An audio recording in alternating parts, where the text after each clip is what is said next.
Bonjour à tous. Premier tuto pour ma part sur EMA 3.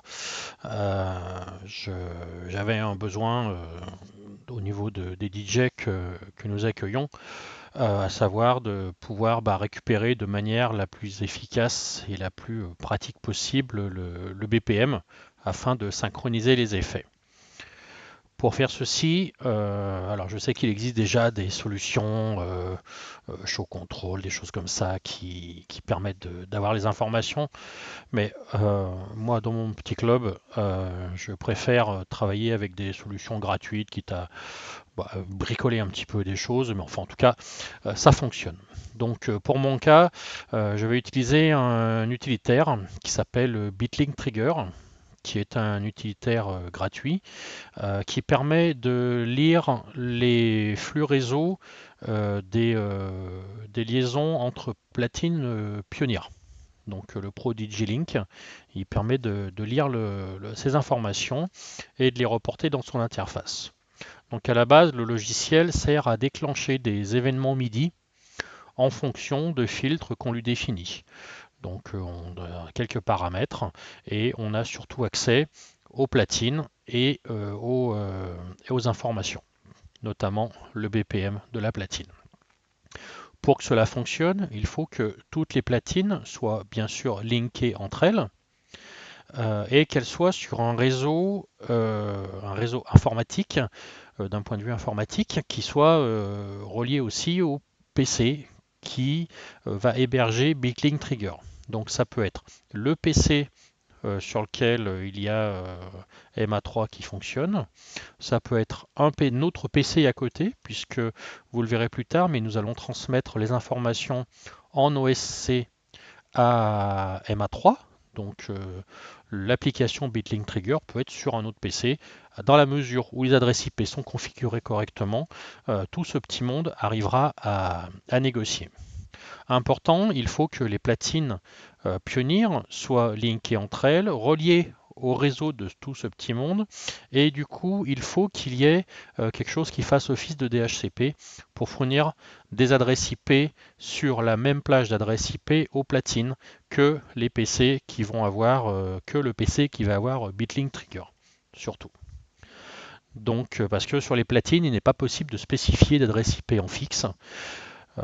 Donc il faut un DHCP pour attribuer des adresses IP et avoir quelque chose de relativement propre. Je sais qu'il y a des personnes qui ont réussi à le faire fonctionner en auto-attribution d'adresses IP. Donc c'est les fameuses adresses IP qu'on voit en 169.244. Enfin, ça commence par 169, donc ça c'est l'auto-attribution. Je ne suis pas fan du tout parce qu'on ne maîtrise pas l'adresse IP, on ne sait pas trop qui va avoir une adresse, qui va pas en avoir. Donc moi je préfère travailler avec un routeur qui attribue des adresses IP et comme ça on est tranquille et on maîtrise complètement son réseau. Donc la configuration standard que j'ai moi quand j'ai un setup DJ, c'est sur ma scène les platines, un hub, toutes les platines reliées entre elles avec le hub. Ensuite j'ai un câble réseau qui part de la scène qui va jusque dans ma régie. Dans ma régie, j'ai mon routeur. J'ai aussi un switch pour brancher mes équipements. Le routeur, du coup, attribue des adresses IP à tout le monde. Et j'ai mes machines, alors qui sont soit en adresse IP automatique aussi, hein, de toute façon je les maîtrise avec mon routeur, soit je mets des adresses IP fixes sur mes machines. Enfin après, on choisit. Si on fait de l'Artnet, on est en général obligé de passer en adresse IP fixe pour pouvoir mettre au moins deux adresses sur les machines. Donc une fois que tout ce réseau et que tout le monde communique, quand on lance BitLink Trigger, je vais le relancer comme ça. Hop, on va faire tac. BitLink Trigger. Quand on le lance, il se met à chercher les différentes platines. Alors, est-ce qu'on va voir la fenêtre de recherche? Non, on la voit pas parce que ma machine est déjà connectée, mais il est un petit peu long à se lancer dans tous les cas. Voilà, hop, là il apparaît. Il a vu ma première platine. Alors j'ai branché qu'une seule platine pour mon test, mais on peut de toute façon, par exemple avec ce logiciel, afficher euh, tout ce qu'il y a sur l'écran de la platine. Donc là j'ai mon titre, on voit même la courbe. Si je bouge mon pitch sur la platine physique, on voit bien le pitch bouger. Si je lance en lecture, j'ai la courbe qui se déplace. Donc en plus en régie, moi je trouve ça très pratique. Ça permet de suivre un petit peu les breaks, de voir un petit peu où on en est. On peut zoomer dans la courbe, on peut dézoomer, ça permet de savoir vraiment où on en est dans le titre. Si on clique sur la loupe, on a juste la courbe du player qui s'affiche. On peut l'afficher en plus gros. Voilà. Et pareil, on a un zoom pour savoir où on en est. Franchement, cet utilitaire est vraiment top. Il fonctionne jusqu'à 4 platines. Je l'ai testé en direct sans aucun souci. On a les points Q qui apparaissent des DJ, donc les événements importants qu'il y a dans le titre, qu'il peut avoir mémorisé lui quand il les a indexés avec Recordbox. Important, effectivement, j'ai oublié de le dire au début, il faut que les morceaux soient indexés avec Recordbox pour que cela fonctionne correctement. Sinon, vous allez avoir des pertes de BPM puisque c'est la platine elle-même qui va essayer de calculer le BPM en fonction du son joué et c'est jamais très propre. Voilà. Donc ça, c'est BitLink Trigger. Nous reviendrons sur sa configuration par la suite. Je relance, je réouvre mon EMA, je remets mon BitLink Trigger. Ça, on n'en a pas besoin. Et je mets ça. Dans BitLink Trigger, il y a 3 choses à configurer pour qu'il puisse communiquer avec MA3. BitLink Trigger est basé sur des scripts et un langage de programmation un petit peu barbare qu'on n'a pas l'habitude, donc bon, c'est pas facile à mettre en place. Quoi qu'il en soit, on clique, BitLink Trigger peut avoir plusieurs triggers, on peut créer plusieurs filtres comme on veut, si on veut déclencher des événements MIDI ailleurs, et ainsi de suite. Donc ça n'a pas, on peut faire ce qu'on veut avec. Donc là, je vais supprimer ce trigger. Je vais supprimer ce trigger là aussi et je n'en laisse qu'un. Dans les triggers, on peut mettre des déclenchements spécifiques avec des expressions. Dans notre cas, nous allons créer 3 scripts. Un qui est à l'initialisation du trigger, un qui est à la mise à jour du trigger et un qui est à la clôture du trigger. Un trigger, c'est un événement qui se produit au moment des messages qui sont envoyés par la platine. Donc, le premier script qu'il faut écrire, c'est en fait le script qui va créer la connexion avec l'OSC. Donc, il crée un client, il va se connecter, il crée un client en fait local. Donc là, en l'occurrence, moi, je suis sur mon Grand Mât 3 et mon BitLink Trigger tournent sur la même machine. Donc, je peux mettre en localhost. Je définis un port pour la communication et en fait, l'OSC va aller parler à localhost sur ce port. Donc, c'est la partie sortante de la connexion. Donc ça crée la connexion. Je vous mettrai de toute façon tous ces bouts de code dans la description de la vidéo. Ensuite, il y a je clique pas au bon endroit. Ensuite, donc c'est clic droit dans un filtre pour accéder à ce menu. Ensuite, il y a le script de fermeture. Donc, comme l'ouverture, en fait, il faut fermer la connexion. Sinon, on se retrouve avec un débordement mémoire et on ne comprend pas trop pourquoi le BitLink Trigger prend autant de RAM. Donc, il faut bien penser à mettre la clôture. Sinon, à chaque rafraîchissement, il va créer une nouvelle connexion et il ne ferme pas la précédente. Donc, dans le shutdown, on met une fermeture de la connexion qu'on a déclarée à l'ouverture, le grand Mât 3. Et ensuite, nous avons le cœur du trigger qui est l'update expression. Donc l'update expression, c'est la partie du script qui va envoyer la commande OSC pour dire de mettre à jour le BPM sur MA3. Donc qu'est-ce qui se passe là-dedans? C'est quand le trigger est actif, on vient lire. Alors effective tempo, c'est la variable qui est mise à disposition par BitLink Trigger du BPM actuel du morceau. On va venir lire ce BPM. On le met, alors moi je le reformate avec une seule valeur après la virgule. De toute façon, il n'y a pas besoin de plus.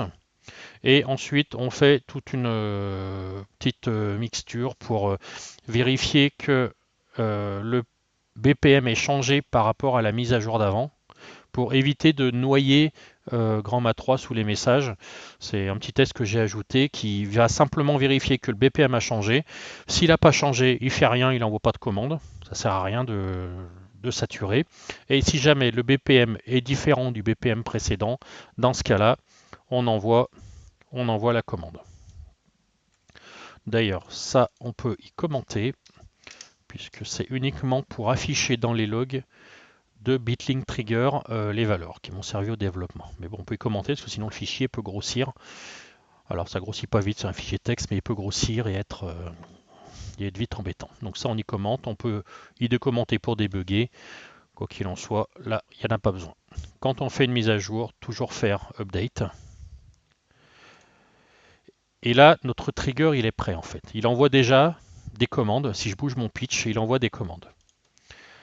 Donc, ce qui est important dans ce script, la seule chose qui peut changer en fait, c'est dans le setup. C'est l'adresse de destination de la machine sur laquelle il y a Grand Mat 3 qui tourne et le port. Maintenant, nous allons nous intéresser à la configuration de MA3. Pardon. Dans MA3, il faut lui configurer de l'OSC entrant. Donc, on vient dans le menu In-Out, on vient sur OSC et on va créer, alors moi elle existe déjà, mais on a une ligne OSC Data qu'on va l'appeler par exemple OSC Bit Link Trigger. Destination IP, on s'en fiche un peu, on peut laisser par défaut puisque ça c'est uniquement si Grand Mat a besoin d'envoyer des ordres OSC, mais lui en l'occurrence pour ce déclenchement là il est en écoute. On laisse UDP, le port, on met bien le même port que celui qu'on a mis dans Bitlink Trigger, donc 8000. Pour recevoir les ordres, donc là on n'a pas besoin de définir les différentes pages, les faders, les rotatifs. On a juste besoin de définir qu'il reçoit des commandes. Le reçoive commande doit être sur Yes. Et pour le débugage, voir un petit peu ce qui se passe, on peut mettre le echo input sur Yes. Ensuite, l'adresse IP préférée. Là, en l'occurrence, il faut choisir l'adresse IP qu'on veut utiliser pour la réception des messages. Ça n'a pas trop d'importance, je crois, dans cet état-là, mais par contre, ce qui est important, c'est l'interface utilisée. Là, en l'occurrence, vu que j'utilise sur mon propre PC Bitlink Trigger, il est important de lui mettre l'interface, le loopback, qui correspond au localhost. Mes autres interfaces doivent être, c'est pas celle qu'il faut choisir, c'est bien la loopback quand Bitlink Trigger tourne sur le même PC. S'il tourne sur un autre PC, il faut mettre l'interface Ethernet qui correspond au réseau local de la même plage d'adresse IP que le PC qui envoie les ordres OSC. Par exemple, moi j'ai de l'Ethernet en 192.168 et j'ai de l'Artnet sur une autre interface. Si jamais j'avais un autre PC à côté qui me génère du Bitlink Trigger, il y a de fortes chances pour que ça soit la 192.168 qui soit utilisée pour Bitlink Trigger. Sauf si j'essaie de tout mettre sur le réseau Artnet, mais bon, ça reste quand même relativement rare. Je préfère, moi, différencier les deux réseaux. Là, en l'occurrence, c'est le loopback. Et bien penser à activer l'entrée, l'enable input. Si vous le désactivez, là, vous coupez complètement l'OSC, donc il n'y a plus aucun ordre qui arrive. Bien vérifier qu'il soit activé. Une fois ceci fait, et bien en fait, il faut mettre, on va afficher la fenêtre, hop, Bitlink Trigger. Et en fait, donc là je bouge le potard, ça ne bouge pas, c'est normal puisqu'il n'y a aucun titre en lecture. Je vais afficher ça pour qu'on se rende bien compte. Voilà, là il n'y a pas de titre en lecture, donc le BPM ne bouge pas, le DJ peut faire n'importe quoi avec son potard. Vous, de le point de vue lumière, ça reste sur le dernier BPM qui a qui a été reconnu. C'est normal parce qu'il n'y a pas de titre qui tourne. À partir du moment où il va se mettre en lecture, donc là j'ai 148.2, on voit que mon speed est sur 139. Dès que je vais mettre en lecture, hop, il se cale sur 148. Là, je vois dans mes traces, dans le système monitor, je vois qu'il a bien reçu un ordre OSC pour mettre sur le BPM 148.2 et lui, il me confirme qu'il a exécuté la commande master 3 BPM 148.2. Maintenant, si je bouge mon potard sur la CDJ, j'ai bien mon BPM qui change sur Bitlink et là il change sur MA3. Quand j'ai vérifié que tout cela fonctionne bien, je peux aller là dans In-Out et je peux désactiver les codes input. Ça évite de saturer pareil les traces de messages qui peuvent vite noyer d'autres informations qui pourraient être importantes. Donc là, je ne vois plus mes ordres OSC, par contre je vois toujours les commandes qui sont envoyées puisque ce sont des vraies commandes exécutées. Donc je vois les commandes. Ça, on ne peut pas les désactiver. Voilà. Donc je vais vous mettre en commentaire les 3 bouts de script pour Bitlink Trigger. Et normalement, ça fonctionne très bien. Du premier coup, moi, j'ai aucune difficulté. Bitlink Trigger va peut-être vous demander un moment d'ouvrir le firewall, mais ça, c'est normal, il faut accepter, puisqu'il faut qu'il puisse émettre, lui, des messages. Voilà. Si vous avez des questions, vous pouvez les poser en commentaire.